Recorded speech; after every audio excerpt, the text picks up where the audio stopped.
नमस्ते दोस्तों, स्वागत है स्टोरी बाय पप्पू में, जहां हर कहानी आपके दिल को छू जाती है। आज हम लेकर आए हैं एक ऐसी कहानी जहां प्यार टूटा पर हौसला नहीं। एक औरत जिसे समाज ने ठुकराया, उसी ने अपनी मेहनत और हिम्मत से इतिहास रच दिया। जब तलाकशुदा बहू बनी आईएएस कलेक्टर, तो जिसने छोड़ा था वही सिर झुकाए खड़ा था उसके सामने। क्या प्यार को दूसरा मौका मिलेगा? क्या जो कभी बिछड़ गए वो फिर मिल पाएंगे? जानिए इस दिल छू लेने वाली कहानी में, जब कलेक्टर और उसका पुराना पति आमने सामने आए। तो चलिए कहानी को शुरू करते हैं। इससे पहले दोस्तों, हमारे चैनल स्टोरी बाय पप्पू को लाइक और सब्सक्राइब करें। उत्तर प्रदेश के बनारस के पास एक छोटा सा गांव रामनगर गंगा के किनारे बसा था। गांव की शांति और गंगा की लहरों के बीच एक पुरानी हवेली थी, जिसमें चौधरी परिवार की 7 पीढ़ियां एक साथ रहती थी। इस परिवार में कुल 35 लोग थे। बुजुर्गों की समझदारी, जवानों की मेहनत और बच्चों की चहल पहल से हवेली हमेशा गुलजार रहती थी। परिवार का मुखिया था ठाकुर बलदेव सिंह चौधरी, जिनकी आवाज में अभी भी वही रौब था जो गांव में उनके खानदान की इज्जत का प्रतीक था। बलदेव के 5 बेटों विक्रम, अमर, सुधीर, राजन और गोपाल के परिवार इस हवेली में एक साथ रहते थे। अमर का इकलौता बेटा शिवम, 27 साल का शिवम एक पढ़ा लिखा, मेहनती और संवेदनशील नौजवान था। उसने लखनऊ से इंजीनियरिंग की थी और अब एक निजी कंपनी में अच्छी नौकरी करता था। गांव में उसकी सादगी और दूसरों की मदद करने की आदत की वजह से हर कोई उसे पसंद करता था। लेकिन परिवार में उसकी शादी की बात चल रही थी। बलदेव सिंह ने पास के गांव सूरजपुर की एक सुशील और सुंदर लड़की कावेरी को चुना। कावेरी के पिता पंडित रामप्रसाद मिश्रा एक स्कूल शिक्षक थे और उनकी मां सावित्री एक गृहिणी। कावेरी ने BA तक पढ़ाई की थी और शिक्षक बनने का सपना देखती थी। उसकी सादगी और तेज बुद्धि की गांव में खूब चर्चा थी। साल 2022 की गर्मियों में शिवम और कावेरी की शादी बड़े धूमधाम से हुई। रामनगर की हवेली 7 दिन तक उत्सव की रंगत में डूबी रही। रंग बिरंगी लाइटों से सजी हवेली, ढोलन गाड़ों की आवाज और मेहमानों की भीड़ ने गांव में जैसे जश्न का माहौल बना दिया। कावेरी ने चौधरी परिवार में कदम रखा और उसका स्वागत एक नई बहू के रूप में बड़े प्यार से हुआ। शिवम की मां कमला देवी ने कावेरी को गले लगाकर कहा, बेटी, तुम इस घर की रोशनी हो। शिवम और कावेरी की जोड़ी को देखकर हर कोई कहता, ये जोड़ी तो बनारस के घाटों जितनी पवित्र है। शुरुआती दिन खुशहाल थे। शिवम अपनी नौकरी के लिए लखनऊ जाता और कावेरी हवेली की जिम्मेदारियों को संभालती। वो सुबह जल्दी उठकर पूजा पाठ करती, घर के बड़ों की सेवा करती और बच्चों को पढ़ाने में मदद करती। उसकी हंसी और सादगी ने पूरे परिवार का दिल जीत लिया था। शिवम जब भी घर लौटता, कावेरी के साथ गंगा किनारे टहलने जाता। दोनों भविष्य के सपने बुनते, एक छोटा सा घर, बच्चे और एक ऐसी जिंदगी जहां प्यार और समझदारी हो। लेकिन हर कहानी में सुख के बाद कुछ तूफान आते हैं। धीरे धीरे छोटी छोटी बातों पर अनबन शुरू हुई। कमला देवी को कावेरी का आधुनिक तरीका पसंद नहीं आता था। वो चाहती थी कि कावेरी पूरी तरह से परंपराओं में ढल जाए, साड़ी पहने, सिर ढके और घर के कामों में ही व्यस्त रहे। कावेरी, जो पढ़ी लिखी थी और अपने सपनों को जीना चाहती थी, को ये सब बंधन सा लगता था। वो चाहती थी कि वो भी बाहर जाकर कुछ करे, शायद पढ़ाई पूरी करे या कोई छोटी मोटी नौकरी। लेकिन कमला देवी को ये बात नागवार गुजरती थी। हमारे खानदान की बहू बाहर काम करे, ये हमें मंजूर नहीं, वो अक्सर कहती। शिवम, जो दोनों के बीच संतुलन बनाने की कोशिश करता, अक्सर खुद को असहाय पाता। वो कावेरी से प्यार करता था, लेकिन अपनी मां की बात भी नहीं टाल पाता था। कावेरी को लगता कि शिवम हमेशा अपनी मां का पक्ष लेता है और वो धीरे धीरे अकेलापन महसूस करने लगी। 2023 की शुरुआत में कावेरी गर्भवती हुई। परिवार में खुशी की लहर दौड़ गई। बलदेव सिंह ने गांव में मिठाइयां बंटवाई और कमला देवी ने कावेरी की खास देखभाल शुरू कर दी। लेकिन तनाव कम नहीं हुआ।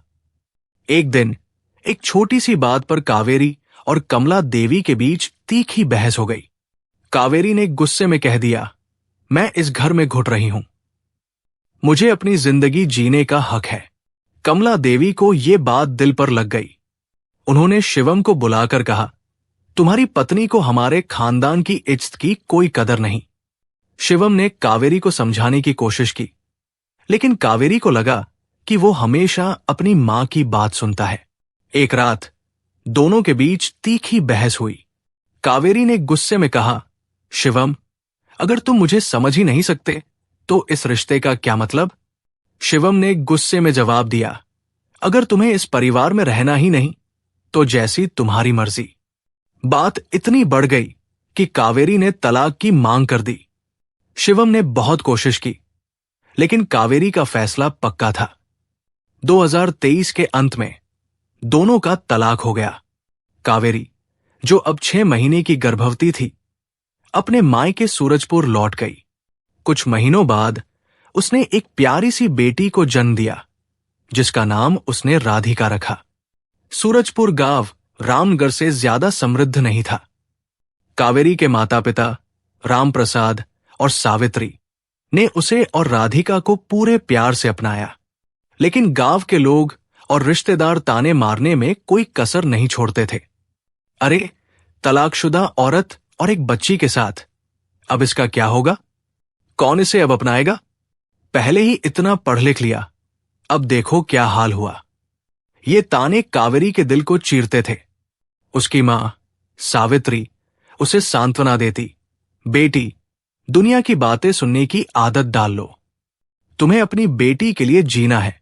कावेरी रातों को राधिका को सीने से लगाकर रोती। वो सोचती, क्या मैंने गलत फैसला लिया? क्या मैं शिवम को और वक्त दे सकती थी? लेकिन अब वापस जाने का कोई रास्ता नहीं था। उसने फैसला किया कि वो अपनी बेटी के लिए कुछ करेगी। वो राधिका को एक बेहतर भविष्य देना चाहती थी। कावेरी ने अपनी पढ़ाई फिर से शुरू की। उसने यूपीएससी की तैयारी शुरू करने का फैसला किया। ये आसान नहीं था।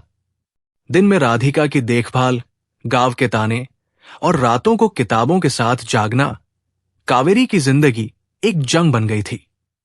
लेकिन उसका हौसला अडिग था। वो सोचती, मुझे अपनी बेटी को दिखाना है कि एक औरत कितनी ताकतवर हो सकती है। कावेरी ने लखनऊ में एक कोचिंग सेंटर ज्वाइन किया। वह सुबह जल्दी उठकर राधिका को अपनी मां के पास छोड़ती और कोचिंग के लिए निकल जाती। रात को लौटने पर वो राधिका को गोद में लेकर पढ़ाई करती। कई बार थकान से उसकी आंखें बंद हो जाती, लेकिन वो हार नहीं मानती थी। गांव के कुछ लोग उसकी मेहनत को देखकर तारीफ करने लगे, लेकिन कुछ अब भी कहते, पढ़ लिख कर क्या करेगी? आखिर में तो औरत को घर ही संभालना है। उधर शिवम भी तलाक के बाद टूट चुका था।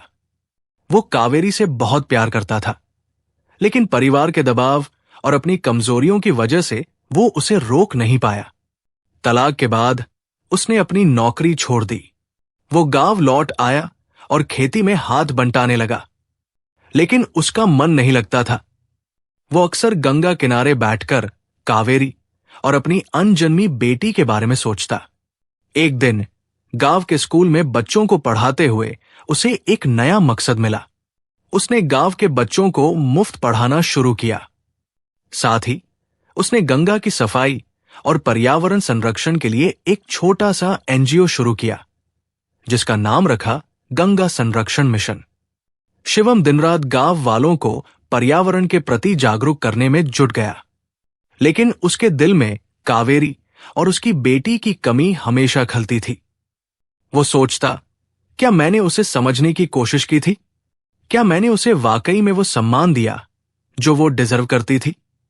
साल 2025 में कावेरी ने यूपीएससी की परीक्षा दी। उसकी मेहनत रंग लाई और उसने शानदार रैंक हासिल की। उसे आईएएस ऑफिसर के रूप में नियुक्ति मिली और वो लखनऊ में कलेक्टर बन गई। ये खबर सूरजपुर और रामनगर में आग की तरह फैल गई। जो लोग कभी कावेरी को ताने मारते थे, वे अब उसकी तारीफ करने लगे। देखो, पंडित जी की बेटी ने क्या कमाल कर दिया, तलाकशुदा होकर भी इतना बड़ा मुकाम हासिल किया। लेकिन कावेरी के लिए ये तारीफें अब मायने नहीं रखती थी। उसका लक्ष्य था अपनी बेटी को एक बेहतर जिंदगी देना और समाज में बदलाव लाना। कावेरी ने लखनऊ में एक छोटा सा घर लिया, जहां वो अपनी मां और राधिका के साथ रहने लगी। राधिका अब 2 साल की हो चुकी थी, एक नन्ही सी चुलबुली बच्ची जिसकी हंसी कावेरी की सारी थकान मिटा देती थी। कावेरी अपने काम में पूरी तरह डूब गई। वो गंगा की सफाई, शिक्षा और महिला सशक्तिकरण जैसे मुद्दों पर काम करने लगी। उसकी मेहनत और ईमानदारी की वजह से लोग उसे लखनऊ की शेरनी कहने लगे।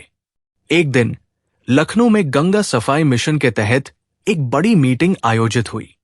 कावेरी बतौर कलेक्टर इस मीटिंग की अध्यक्षता कर रही थी। सभागार में कई एनजीओ, सरकारी अधिकारी और सामाजिक कार्यकर्ता मौजूद थे। मंच पर एक शख्स अपनी प्रस्तुति दे रहा था। उसकी आवाज में जुनून था और वो गंगा की सफाई के लिए अपने एनजीओ के प्रयासों के बारे में बता रहा था। कावेरी ने उसकी ओर देखा और एक पल के लिए उसका दिल धड़क उठा। वो शख्स कोई और नहीं, शिवम था। शिवम ने अपनी प्रस्तुति में गंगा की स्थिति, प्रदूषण और अपने एनजीओ के काम के बारे में इतने जुनून से बात की कि सभागार में तालियां गूंज उठीं। लेकिन जब उसकी नजर कावेरी पर पड़ी, वो एक पल के लिए रुक गया। कावेरी ने भी उसे देखा, लेकिन उसने अपनी भावनाओं को काबू में रखा। मीटिंग के बाद शिवम कावेरी से मिलने आया। कावेरी, तुमने इतना कुछ हासिल किया है, मुझे तुम पर गर्व है, शिवम ने धीमी आवाज में कहा। कावेरी ने ठंडे लहजे में जवाब दिया, तुम्हें गर्व करने का कोई हक नहीं शिवम। तुमने मुझे और मेरी बेटी को अकेला छोड़ दिया था। शिवम ने सिर झुका लिया। मैं गलत था कावेरी, मैंने तुम्हें समझने की कोशिश नहीं की, लेकिन मैं अपनी गलती सुधारना चाहता हूं। कावेरी का गुस्सा भड़क उठा। सुधारना? अब क्या सुधार लोगे शिवम? मैंने अपनी बेटी को अकेले पाला, मैंने तानों को सहा, रात रात जागकर पढ़ाई की, और आज मैं यहां हूं। तुम अब आकर क्या बदल दोगे? शिवम चुप रहा। वो जानता था कि कावेरी का गुस्सा जायज है। उसने सिर्फ इतना कहा, मैं सिर्फ राधिका से मिलना चाहता हूं। एक बार कावेरी ने जवाब नहीं दिया और वहां से चली गई, लेकिन उसका मन अशांत था। वो सोचने लगी, क्या शिवम वाकई बदल गया है? क्या मैं उसे राधिका से मिलने दूं? कुछ दिनों बाद कावेरी को पता चला कि गंगा सफाई मिशन में कुछ भ्रष्ट अधिकारी शामिल हैं, जो प्रोजेक्ट के फंड का गलत इस्तेमाल कर रहे हैं। कावेरी ने इसकी जांच शुरू की। उसे शक हुआ कि शायद शिवम का एनजीओ भी इसमें शामिल हो। उसने अपने एक विश्वसनीय अधिकारी अखिलेश को इसकी जांच करने को कहा। जांच के दौरान कावेरी को पता चला कि शिवम का एनजीओ न सिर्फ बेकसूर है, बल्कि वो भ्रष्टाचार को उजागर करने की कोशिश कर रहा था। शिवम ने कई बार अधिकारियों को चेतावनी दी थी, लेकिन उसकी बात को दबा दिया गया था। कावेरी को यह जानकर आश्चर्य हुआ। उसने शिवम से मिलने का फैसला किया। इस मुलाकात में शिवम ने कावेरी को सारी सच्चाई बताई। मैंने गंगा के लिए कुछ करना चाहा कावेरी, लेकिन ये भ्रष्ट लोग मेरे रास्ते में रोड़े अटका रहे हैं। मैं हार नहीं मानूंगा। कावेरी को शिवम की बातों में वही जुनून दिखा जो उसने अपनी पढ़ाई के दौरान खुद में महसूस किया था। उसका मन पिघलने लगा। उसने शिवम को राधिका से मिलने की इजाजत दे दी। जब शिवम ने राधिका को पहली बार देखा, उसकी आंखें भर आई। राधिका, जो अब 2 साल की थी, अपनी मासूम हंसी से शिवम का दिल जीत ले गई। शिवम ने उसे गोद में उठाया और कहा, मेरी बेटी, मैंने तुम्हें बहुत मिस किया। कावेरी ये सब दूर से देख रही थी। उसका दिल भी पिघल रहा था, लेकिन वो अभी भी पूरी तरह भरोसा नहीं कर पा रही थी। शिवम ने कावेरी से कहा, मैं तुम दोनों को कभी अकेला नहीं छोड़ूंगा। अगर तुम मुझे एक मौका दे सको तो मैं तुम्हारा और राधिका का साथ जिंदगी भर निभाऊंगा। कावेरी ने बहुत सोच विचार किया। उसने देखा कि शिवम ने अपनी गलतियों से सीखा है। उसने गांव के लिए, पर्यावरण के लिए और समाज के लिए कितना कुछ किया है। आखिरकार उसने शिवम को माफ करने का फैसला किया। 2025 के अंत में कावेरी और शिवम ने दोबारा शादी कर ली। इस बार शादी सादगी से हुई, गंगा किनारे एक छोटे से मंदिर में। सिर्फ परिवार के कुछ लोग और करीबी दोस्त मौजूद थे। राधिका अपनी मां और पिता के साथ खुशी खुशी खेल रही थी। कावेरी एक कलेक्टर के रूप में समाज की सेवा करती रही। शिवम अपने एनजीओ के जरिए गंगा की सफाई और गांव के विकास में जुटा रहा। दोनों ने मिलकर एक स्कूल खोला जहां गरीब बच्चों को मुफ्त शिक्षा दी जाती थी। राधिका अपनी मां की हिम्मत और अपने पिता के प्यार के साथ बड़ी हो रही थी। दोस्तों, ये थी एक ऐसी कहानी जिसने हमें सिखाया कि जिंदगी में हार उसी की होती है जो कोशिश करना छोड़ देता है। कावेरी ने दुनिया की बातें नहीं, अपनी बेटी की मुस्कान सुनी और वही बनी उसकी जीत की वजह।